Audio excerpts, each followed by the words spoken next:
Cape Cod Vampire, featuring Tony Costa. Full name, Tony Antone Charles Costa.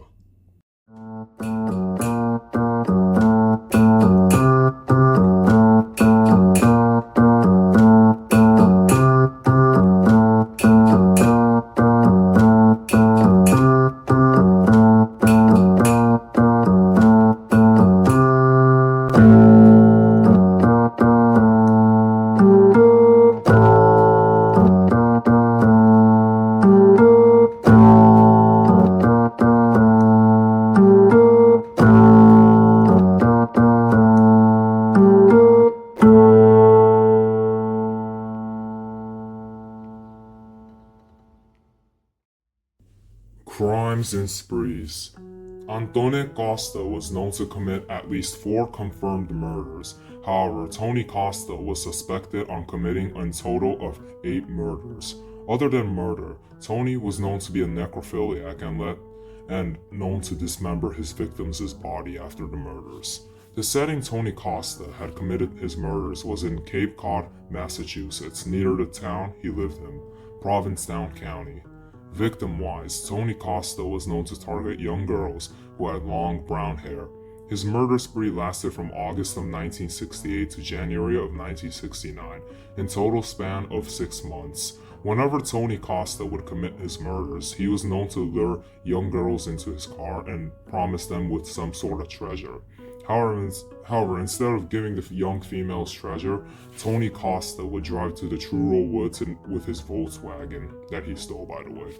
Once in the Truro Woods, specifically his well-known marijuana garden, he would murder the females. In one of the occasions, it was noted he murdered a female with a bow and arrow. It was noted following the murders, he would take out their organs and preserve them inside jars. In other words, he was doing taxidermy, however to human instead of animal. Investigation. The investigation for the case of Tony Costa involved a spread chaotic scene. Small town panic due to the fact that a murder in Provincetown was considered to be highly unusual and rare to occur. The starting time of the investigation was in January of 1969, when college students Patricia Walsh and Mary Ann Wysocki disappeared. Specifically, State Trooper Tom Gunnery would operate as a main detective for the case of Tony Costa. Investigators would discover both Mary and Patricia last seen with Tony Costa in a small local hotel. It was also noted the 2 girls came from Rhode Island, New York for a quick trip to Massachusetts. When tracking down Patricia Walsh, it was discovered Tony Costa had stolen the Volkswagen Patricia had been driving. In March of 1969, the police would discover several bodies in the Truro Woods, Massachusetts. In addition, the marijuana garden of Tony Costa was discovered too. Reportedly, the investigators did not have to dig too much dirt due to the fact some of the bodies would even just casually be placed while being dismembered. The police throughout the investigation in the Truro Woods was able to identify 4 females in total. However, the police, as said before, heavily suspected on at least 4 more bodies. Investigation Part 2. Tony Costa was then arrested on the date of March 5, 1969. The police began to use the method of pressure, showing Tony Costa the significant and overwhelming amount of evidence to him, leading to Tony confessing. However, it was noted Tony Costa had made a foul play, specifically committing the cat and mouse play game. Every interview's story did not match. Matter of fact, Tony would often lie to the police. It was noted Tony Costa was a heavy drug user, such as addicting to drugs such as LSD and marijuana. In addition, during the murders, Tony Costa had claimed he did not act alone and was with a friend, specifically a mysterious friend named Carl. Trial and court proceedings. The trial and court proceedings for the case of Tony Costa was heavily publicized.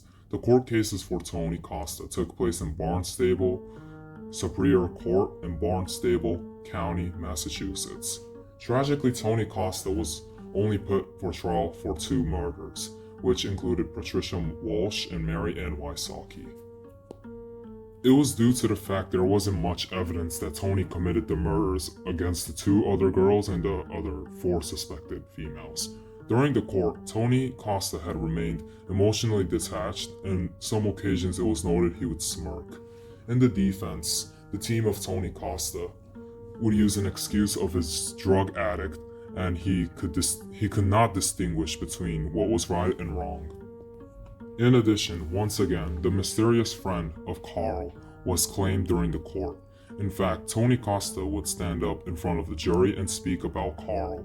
Ultimately, the jury had declared Tony Costa was found guilty on both counts of first-degree murder, leading to the judge sentencing him to at least 2 counts of consecutive life terms at MCI-WALPOLE prison in Massachusetts. Childhood. The childhood of Tony Costa reportedly did not have a stable childhood and was emotionally abusive and detaching from his family. His parents, his father was Antonio Costa and his mother Mary Silva Fonseca. When Tony Costa was born in Cambridge, Massachusetts, his father would tragically pass away during the World War, leading to both Tony and his father never having a relationship or a proper one. Reportedly, Tony Costa did not like his mother. In fact, he would resent her intensely. During the night times, Tony would claim he saw his dead father's spirit attacking him, or at least staring at him when he was sleeping. In addition, he also experienced other hallucinations. The mother of Tony Costa would then remarry to another man, leading to him having a half-sister. However, Tony Costa did not like his half-sister. In fact, reportedly, Tony was bullied and teased by his half-young sister. Neither his stepfather or his mother did anything to help or stop the bullying from occurring. In a way, his mother did not care or paid much attention to Tony Costa. In fact, one day, she would spot Tony Costa picking up roadkills and doing taxidermy, and his mother still would not do anything to help or prevent behavior from escalating. Childhood, Part 2. Tony Costa was known to show early signs of sociopathy and violence. Specifically on November of 1961, aged 16 years old, Tony would break into a teenage girl's apartment. Once he got inside, he tied her up when she was asleep and performed anal sexual activities on her until she woke up and screamed for him to leave. Days later, reportedly 3 days later, Tony Costa would once again break into the same apartment and bind her up. Not only did Tony perform sexual activities, he would also brutally punch the girl. His mother would witness the behavior, however, she would casually dismiss it. Following the assault, Tony Costa was sent to court, and the judge charged him for assault and burglary.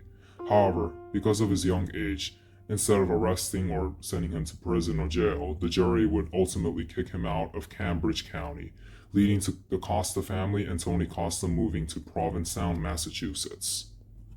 In Cape Cod, Massachusetts Provincetown School, Tony Costa was reportedly a quiet and well-behaved student. In fact, Tony Costa went to the same school as one of his victims' boyfriend, Bob Anthony.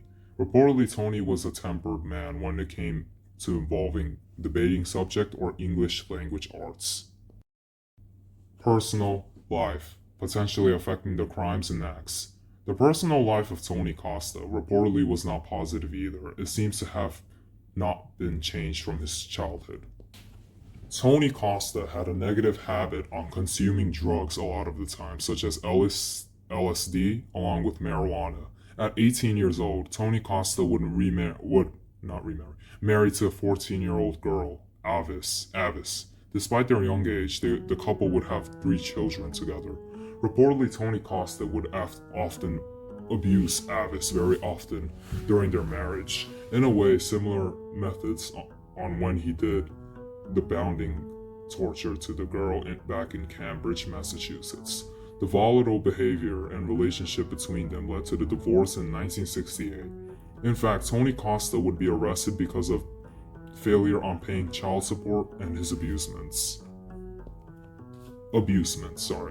Work-wise, Tony Costa worked worked as a highly skilled carpenter along with the local handyman around the neighborhood, including a hotel and an apartment. Other than the two, due to his charming demeanor, many mothers would trust him to babysit their children. A lot of the times as a babysitter, Tony Costa was known to babysit Lisa Broadman and her sister. Personal life, potentially affecting their crimes and acts, Part 2. Tony Costa was known to take Lisa and her sister to the woods, driving them to see nature. In addition, Tony Costa would even take Lisa to pools and feed her and her sister ice cream. Lisa did not suspect Tony Costa as a serial killer, let alone the Cape Cod vampire or the Cape Cod cannibal. In fact, Lisa and her sister loved Tony Costa so much because of his gentle facade. In addition, during that time, Lisa as a child would go through severely difficult abuses from her parents and specifically her mother. Tony Costa, despite being known by the locals, he did not have the power to maintain a deep relationship with others. Throughout the life of Tony Costa, a resident named Charlie Souza had witnessed a lot of events of Tony Costa. He wasn't necessarily a friend of Tony, however, in a way he was a neighbor of Tony Costa. Overall, the personal life of Tony Costa was seemingly a complex experience. However, it got to cover from everyone suspecting he was a serial killer. In other words, a barrier from anyone suspecting. Pivotal events. Tony Antone Charles Costa was born on the 2nd of August 1944 in Cambridge, Massachusetts. During the 1940s, Tony Costa lost his father because of the World War. On the 1950s, the mother of Tony Costa would remarry to another man. During the 1950s to the 1960s, Tony Costa was severely bullied by his younger half-sister. On November of 1961, Tony committed his first violent assault. On January of 1962, Tony Costa and his family was kicked out of Cambridge, Massachusetts, leading them to move to Provincetown, Cape Cod in Massachusetts. On 1963, at age 18, Tony Costa married to a 14-year-old girl. On the early 1968, Tony Costa divorced his young wife. On the early 1968, Tony Costa would be arrested for failure of child support and abusements he committed to his wife. On August of 1968, Tony Costa committed his first murder. On March 5, 1969, Tony Costa would be arrested for the murders and crimes. On May 29, 1970, Tony Costa was sent to MCI-WALPOLE prison as a prison sentence. Quotes from Tony Antone Charles Costa. "We need a gun. We need a gun to keep our deeds clean. I only stepped into the end, a victim suffering, with a knife and helped bury them. This is quite the spectacle. I wonder what reception I'll get when I return to Cape Cod. Truth demands courage, and rather than live a life of illusion, together we persistently sought the spiritual truth of life, and our search is only beginning. I have schizophrenia condition. I saw the spirit walk up to me when I was sleeping, and it attacked me. I was kicked out of the county and sent here in Cape Cod. The two girls had signed the paper. A friend of mine helped me with the killings. I was not alone in this." Forensic inferences. The case of Tony Costa was heavily and very likely driven by a direct hate towards female gender. While Tony Costa had an early marriage with a young girl, at the end it still failed and would even lead to his first arrest.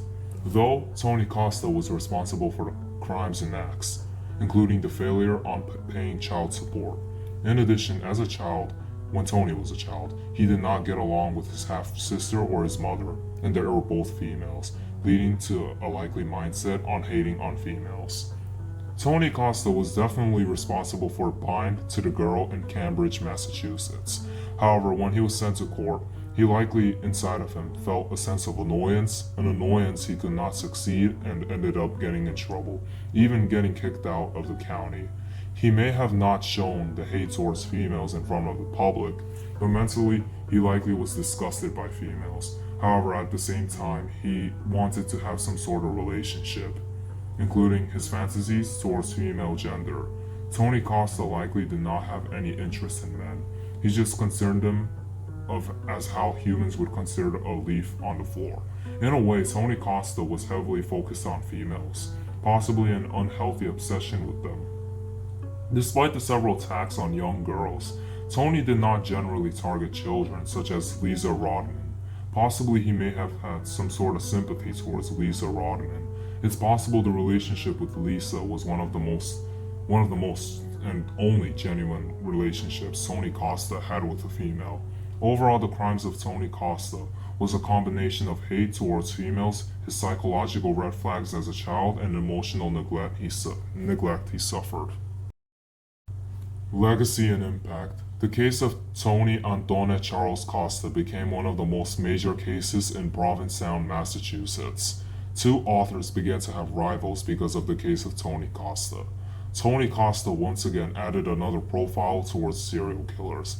The case of Tony Costa began to fade due to the fact that the Manson family's murders began to rise and become popular on the news, covering the case of Tony Costa. Tony Costa, reportedly in prison, disliked Charles Manson and would even stick the middle finger at a photo of Charles Manson. Lisa Rodman, till this day, is shocked from finding out who the Cape Cod vampire was.